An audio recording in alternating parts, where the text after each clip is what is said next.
샬롬, 사랑하는 성업교회 성도 여러분, 지난 주일 영상 예배 이후에 오늘 수요일까지 하루하루가 주님 주시는 은혜와 평강으로 또 우리 안에 믿음의 본질과 믿음의 형태를 온전히 지니고 예배드리는 하루하루의 삶이 되신 줄로 믿습니다. 이 시간 함께 예배드리시는 우리 좌우에 계신 분들과 반갑게 인사 나눠보도록 하겠습니다. 샬롬. 주님의 이름으로 사랑하고 축복합니다. 샬롬.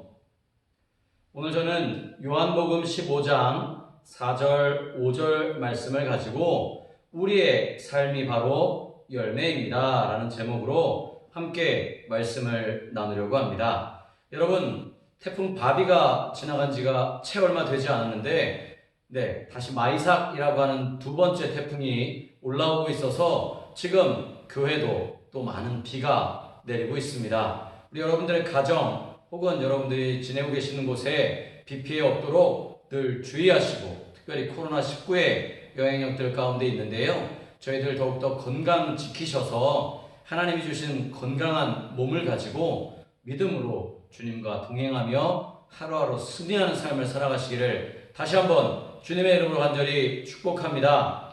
볼 수 없어서 보지 못해서 전화로 이렇게 통화를 하거나 혹은 몇몇 분들은 전화 주시고 또 오시기까지 하셔가지고요, 이렇게 부족한 종을 섬겨주시니 너무너무 감사합니다. 그러나 무엇보다 중요한 것은요, 지금이야말로 우리 그리스도인들이 더욱더 모범이 되고 또 하나님의 은혜를 더욱더 풍성하게 누리며 기도함으로 우리의 매일매일의 삶 속에서 하나님의 영광을 드러내고 나타내는 귀하고 복된 삶을 살아가시는 우리 모든 성도님들이 되시기를 다시 한번 제가 또 하나님 앞에 간절히 기도하겠습니다. 여러분들도 마음껏 주님 앞에 부르짖어 기도하는 시간이 지금 이 시간이 되시기를 다시 한번 간절히 부탁을 드립니다.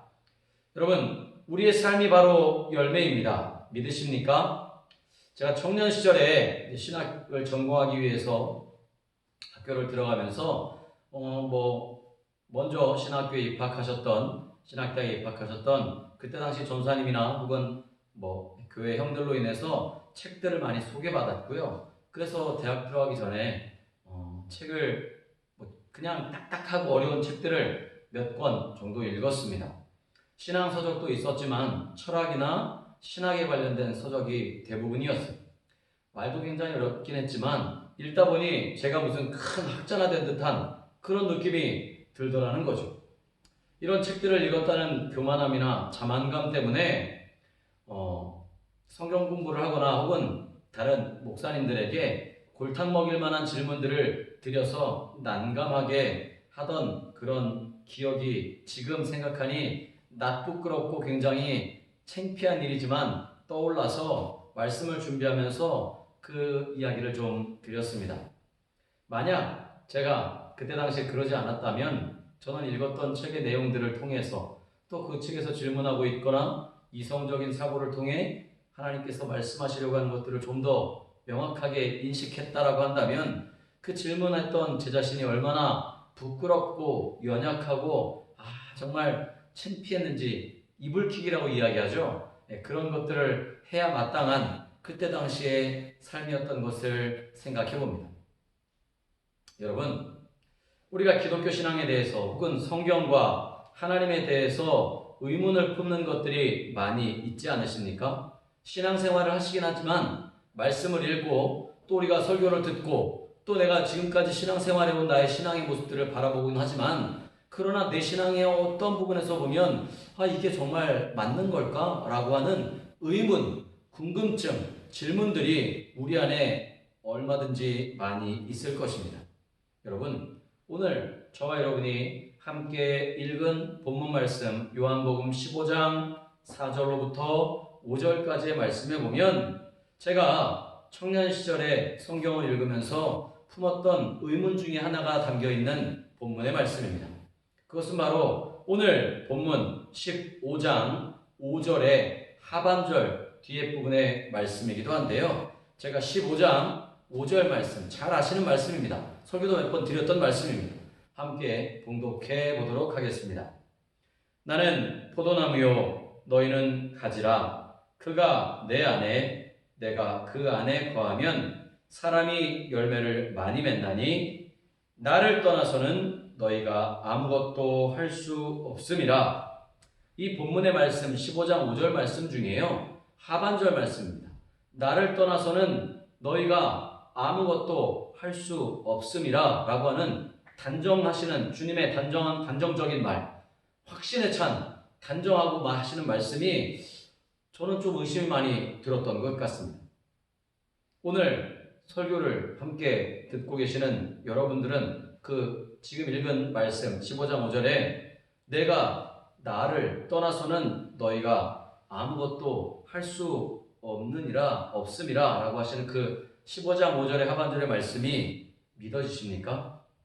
과연 역시 주님을 떠나서는 내가 아무것도 할 수 없다라고 하는 사실을 인정하고 살아가시냐는 말입니다. 늘 그렇듯 제가 여러분들에게 구체적으로 장로님, 권사님, 집사님 그러세요? 그렇게 살고 계세요? 확신하세요? 라고 질문하면 가끔씩 저한테 이렇게 당황스러운 표정으로 멀뚱멀뚱 눈을 뜨시잖아요. 여러분 한번 질문에 답해 보시길 바랍니다. 오늘 본문 15장 5절의 하반절 말씀, 나를 떠나서는, 주님을 떠나서는 너희가 아무것도 할 수 없음이라. 할렐루야. 여러분 뭉뚱그려서 그래 나도 그렇게 생각해 라고 답변할 수 있을 것입니다. 그런데 여러분 우리 주변에 한번 살펴보시길 바랍니다. 주님 안에 거하는 사람들보다 주님 밖에서 생활하는 사람들이 훨씬 더 많아요. 그리고 가까이 보면 우리 아이들 시험에 합격하기 위해서 열심히 공부하고 열심히 기도하고 열심히 신앙생활하고 갔는데 거기 이미 합격해서 다니는 사람들은 주말에 교회조차 가지 않고 또 자신이 즐길 것들을 다 즐기며 사는 사람들이 더 많을 때 아이들은 내가 왜 신앙생활한 걸까? 라고 고민할 수밖에 없는 거고요. 이 속상할 수밖에 없는 것입니다. 마찬가지로 새벽부터 일어나서 피곤한 몸을 이끌고 기도하고 주일을 한 번도 빼먹지 않고 성수하고 교회의 각종 헌금들도 1등으로 절약해서 아끼며 하나님 앞에 봉헌하는 사람들이 그렇지 않은 사람들보다 아주 쉽게 집을 사지 못한다라고 하는 사실입니다. 오히려 교회에 열심히 나오면서 새벽 기도하지 않아요. 신앙생활도 채 하지 않습니다. 헌금이요? 그딴 걸 왜 교회에다 해? 교회가 먹고 살기 위해서 하는 거잖아 라고 생각하고 자신의 안위를 위해서 살아가는 사람들이 더 좋은 집, 커다란 집, 뚝딱뚝딱 잘도 정보를 얻어서 집을 사는 모습들을 보면서 우리는 상대적으로 박탈감을 느낄 수밖에 없는 거죠. 과연 내가 이렇게까지 신앙생활하는 게 맞는 것일까라고 하는 생각 안 드셨습니까? 이런 일들을 보면서 신앙생활하는 우리 모두는 깊은 의문을 품지 않을 수 없습니다. 그래서 저도 청년 때 주를 떠나서는 아무것도 할 수 없다라고 하는 요한복음 15장 5절의 말씀에 자신감이 없었어요. 자신이 없었어요. 정말 그럴까? 정말 내가 주님을 떠나지 않고는 아무것도 할 수 없는 것일까? 적당히 그냥 신앙의 형태만 지난 주일에 말씀드렸던 것처럼 믿음의 형태, 예배의 형태만 띄어서 내가 그냥 형식적인 제사, 예배만 드리면 되지 않을까라고 생각할 때가 많았다는 거죠. 제가 그랬고 어쩌면 여러분도 그렇게 마음을 빼앗기셨을 때도 있으셨을 것입니다. 아니 어쩌면 지금 코로나19로 인해서 교회에 나와 함께 모여 예배드리지 못하고 교제하지 못하고 마음껏 기도하지 못하는 지금 이 상황이 더욱 우리를 그렇게 답답하게 또 내가 또 그렇게 해야 되나라고 하는 마음이 공허하게 만들 수 있는 상황이라는 것입니다. 그렇지만 여러분 이런 고민 저만 했을까요? 아닙니다. 하나님을 섬기는 모든 세대, 그 어떤 세대도 공통적으로 고민하던 고민의 내용이었습니다. 심지어는 구약시대에서부터 오늘을 살아가는 지금까지 계속되어져서 이어오고 있다고 하는 사실입니다. 그래서 구약성경 잠언에 보면 하나님 밖에서 형통한 일들에 대해서 몇 차례 말씀하고 계십니다. 잠언 24장 1절과 29장 19절의 말씀을 연이어서 봉독해 드리도록 하겠습니다. 잠언 24장 1절입니다. 너는 악인의 형통을 부러워하지 말며 그와 함께 있기도 원하지 말지어다. 29장 19절입니다. 너는 행악자의 득이함을 인하여 분을 품지 말며 악인의 형통을 위하여 악인의 형통을 부러워하지 말라. 아멘. 악인이 형통하고 행악자가 득의한다라고 하는 말씀에 우리는 좀 주목해 보아야 합니다. 악인과 행악자라고 하면 우리는 오해할 수 있어요. 극악무도한 흉악범들, 엄청난 범죄자들, 살인자들만 악인이라고 생각하는 거죠. 여러분, 그런데 성경이 말씀하고 있는 악인은 하나님 말씀 밖에 있는 사람을 악인이라고 표현하는 것입니다. 악인이라 할지라도 사회 질서 속에서 세상에 존경받을 수 있는 인물이 있을 수 있다라고 하는 거예요. 여러분, 사회 질서 안에서 보면 믿지 않는 사람이지만 성경은 악인이라고 행악자라고 표현하지만 세상 사람들이 보기에 존경받을 수 있는 인물들이 있을 수 있다는 거예요. 행악자도 마찬가지죠. 말씀이 없이도 성공할 수 있다. 꼭 교회 다니면 성공하는 것이냐? 교회 다니지 않아도 얼마든지 내 노력으로, 내 의지로 성공할 수 있다라고 주장하는 자들을 성경은 행악자라고 표현하고 있는 것입니다. 그러한 시각으로 위의 말씀을 다시 한번 조명해서 읽어보면 이런 말씀입니다. 사랑하는 자들아, 하나님의 말씀을 무시하는 자들이 잘 되는 것을 부러워하지 말며 그와 함께 있기도 원하지 말라라고 표현할 수 있는 것입니다. 그런데 한 가지 문제가 있습니다. 여기에 문제되는 것은 그와 함께 있지 말라는 거예요. 이는 그가 추구하는 것을 따르지 말라는 것입니다. 여러분, 세상 사람들 어떻게 믿지 않는 사람들과 뒤섞여서 엉켜서 살아가지 않을 수가 있습니까? 여러분, 여러분의 삶에서 믿는 사람들과만 행동하고 믿는 사람들과만 대화 나누십니까? 믿지 않는 사람들도 만나시잖아요. 믿지 않는 사람들과도 관계를 맺어야 되시잖아요. 예. 그런데 성경은 사랑하는 자들아, 하나님의 말씀을 무시하는 자들이 잘 되는 것 부러워하지 말고 그와 함께 있기도 원하지 말아라 라고 말씀하시는 것은 뭐냐면 그 사람, 세상의 기준을 추구하는 사람을 따르지 말아라 라고 하는 거죠. 세상의 것을 추구하는 것을 따르지 말아야 한다 라고 성경은 말씀하고 있는 것입니다. 그렇다면 그 믿지 않는 행악자가 하나님의 말씀을 무시하는 악인이 추구하는 것이 무엇일까요? 그렇습니다. 하나님의 말씀이 없어도 얼마든지 성공할 수 있다라고 하는 신앙 밖에서의 성공의 가르침이라고 하는 것입니다. 그 가르침을 따르지 말아야 한다는 거죠. 사랑하는 자들아, 하나님의 말씀을 떠나 살아가는 사람들이 세상에서 이익을 얻는 것으로 인해서 상대적으로 나는 죽도록 신앙생활하고 기도했는데 왜 안 됩니까? 라고 하는 분을 품지 말라는 거예요. 그들이 잘 되는 것을 부러워하지 말라는 거죠. 이 말씀의 핵심이 여기에 있습니다. 신앙인들이 하나님을 떠나서도 잘 살 수 있다라고 하는 생각에 사로잡히면 된다, 안 된다? 안 된다. 그렇습니다. 세상적으로는 잘 살 수 있지만 끝이 보장되어져 있지 않기 때문입니다. 말씀 밖에서의 형통함들이 그것들이 오히려 자신의 심장을 찌르는 화살이 되어서 돌아오게 된다라고 하는 거예요. 그래서 잠언은 악인의 형통함에 대해서 결론으로 이렇게 잠언 21장 4절에서 말씀하고 있습니다. 눈이 높은 것과 마음이 교만한 것과 악인의 형통한 것은 다 죄니라. 잠언이 말씀하고 있는 눈이 높은 것은 현실에 만족하지 못하는 삶입니다. 그리스도인이라고 하면서도 자꾸만 자기 자신의 삶과 세상에서 성공한 사람의 삶을 비교하는 거예요. 내가 그들을 따라잡기 위해서 하나님을 무시하고 하나님의 말씀을 무시하고 그들을 따라잡기 위한 노력으로 혈안이 되는 것, 그것은 안 된다라고 말씀하고 있는 거죠. 그것이 눈이 높은 것입니다. 젊은이들이 자기만의 멋이 있는 것이 아니라 연예인을 따라잡기에 바쁜 것, 그것이 바로 눈이 높은 거예요. 교회도 마찬가지입니다. 하나님께서 각각의 교회에 제각각의 특색을 주셨는데 그것을 찾기보다 자꾸만 크고 발전하고 유명했다라고 하는 교회들의 프로그램을 따라잡기에 바쁘다고 한다면 그것이 바로 눈이 높은 것이다라고 말씀하는 것이죠.